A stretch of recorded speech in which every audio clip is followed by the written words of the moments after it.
G'day once again, guys and girls. KennyRaceBoy here, and welcome to my garage. Today we're going to be doing major surgery on the KLR, and we're going to be doing the valve spacing on the camshafts, because I've got about 43,000 kilometers on my bike now, and it's well timed to do it because I haven't actually done it before. So I've got my instructions here, here's some instructions to follow, but you're not going to need them because you've got this video to watch. So let's get to it.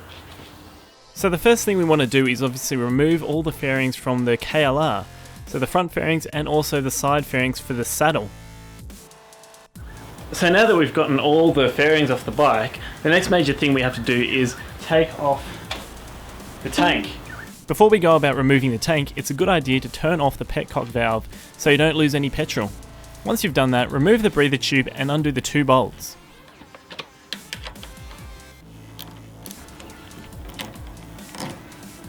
Next thing we need to do is remove the vacuum tubes and feed tubes for the petcock valve.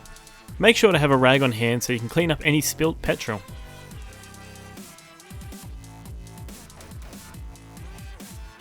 After that, it's a simple matter of lifting the tank off. Next, take off the radiator fan by removing all three bolts. And once that's done, you can unplug the fan from the wiring loom.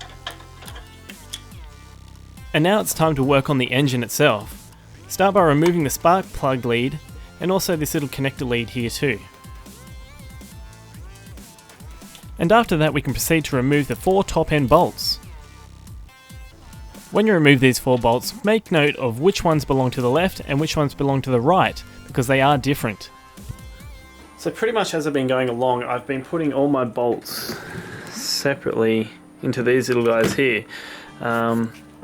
Pretty much it's just like a fishing tackle box kind of thing. It says Plano on there, and yeah, it's just separating all my bolts out, and I can actually close it up and move it safely without bolts scattering everywhere. So that's a bit of a pro tip for you guys when you're doing major work like this. So because I've got this thing called the Thermobob upgrade, which is this little guy right here. You've probably heard of it if you've got a KLR, but it's stopping me from getting the top end cover off. So what I'm having to do is remove this hose here, and I'm predicting that it's going to be spilling all over the ground. So I've got this drip tray here to stop it from doing that, and that's got all the coolant inside it.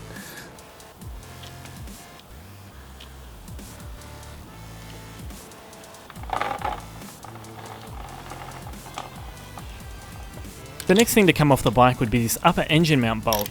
Doing this gives you enough clearance to take the top cover off. It is now time to remove the engine cover. If you do have a lot of dirt and dust on your bike, it might be a good idea to clean that before opening up the engine. It is a tight squeeze, so just be careful when you're removing it not to damage it. With the top end cover off, we can see the top of the engine in all its glory. These things here are called the valve spacers, and we're going to check the measurements very shortly. Before we do that, we need to make sure the engine is in top dead center. Using the largest flathead screwdriver that you have, remove the two covers on the side of the engine. Using a socket wrench, we can turn the rotor until we see some symbols. And of course, the symbol that we're looking for is the one for top dead center, which is denoted by the letter T. Once you've found it, make sure the marking lines up with the groove cut into the casing. If you do happen to go past this, do not go backwards, only go counterclockwise. Now it's time to check the adjustments on the valve spacings. So the exhaust is the one that we're going to check first. The spec you want is 0.15 to 0.25mm, and the inlet to be 0.1 to 0.2mm. Okay, so starting with the exhaust ports, we can tell that they're the exhaust ports because of this little bracket across here. We can see it says EX, which stands for exhaust. And what we want to do is find the correct feeler. This one here is a 0.25, which is at the larger end of the scale, so we're going to see if that one fits in. So we want to slot it in between there. As you can see, that's not going to fit. Check the other side as well. That one doesn't fit. So what we're going to do is we're going to go to the smaller end of the scale. This one here is a 0.15, which is the smaller end of the scale, and as we can see, it fits. Now there is going to be a little bit of friction. That's completely normal. Check the other side as well. Here's a little bit of friction.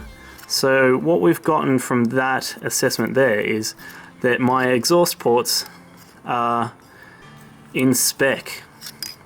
Move on to the intake. Measuring the intake is exactly the same as doing the exhaust, just at different tolerances. Fortunately for my bike, at 43,000 kilometers, it is completely in spec and I won't be needing to replace any of the valve spacers. But being that you guys want to know how it's done, I'm going to show you anyway.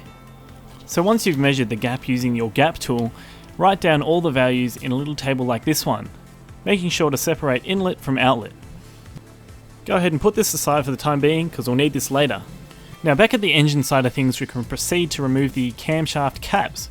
Be sure not to lose any of the dowels hidden underneath the camshaft caps, and it's always a good idea to push a clean cloth down near the timing belt so you don't lose anything down there. Once all that has been removed, we can remove the timing belt cover. There are two long bolts hidden down inside the engine on the left hand side, and there's also one on the right hand side as well. After these three bolts have been undone, the cover should just lift straight out. Once we've gotten that off, we can proceed to undo this timing belt tensioner. Begin by removing the center of spring retention bolt, and then you can remove the housing itself.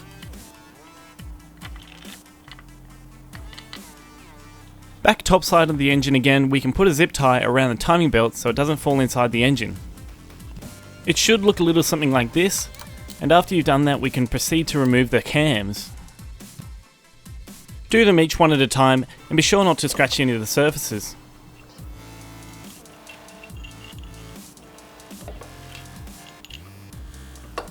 And after all that hard work, we can now get to the valve spacers. Start by simply turning the seatings and prying the valve free. Each valve should look something like this one, and there should be a number printed on one side. It's essential to remember which valve spacer came from which seat, as it will determine the amount of space that's given to each valve.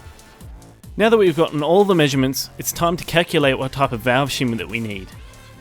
So basically take the present shim thickness, which is 2.7, add that to the measured valve clearance, which is 2.5, and minus the specified valve clearance, which is 0.10. Doing all this will give us a measured shim thickness that we need to replace the old one with. With the new shim thickness, we can now go back to the engine and place it inside the seat. Place it number side down so the numbers don't get worn off by the cams. Now that the new shims are in, it's time to reassemble the engine. Start by putting the cams back in and lining up the two horizon lines on each cam with the top of the engine. Before bolting anything down, it's a good idea to dab some oil on the cam lobes and also the shafts. Reinstall the cam caps and tighten the bolts down to 12 Nm each. It's now time to replace the chain tensioner. Push this little part in here and tighten it back into the casing. Together with its spring and washer, tighten the bolt back into its housing. Replace the timing belt cover and tighten it down. With everything back in its place, we can now replace the head cover. Apply a small amount of silicone-based gasket sealer around the engine head. Carefully place the cover back onto its seat along with its rubber gasket. Tighten the cover head bolts back down at 7.8 Nm each. After that's done, you can plug back in the wire and spark plug lead. And that's pretty much all there is to it. All you have to do now is reinstall all the plastics on your bike and take it for a ride. And as always guys, thanks for watching, please leave a comment, rate and subscribe, it helps me out a lot, and I'll see you in the next video.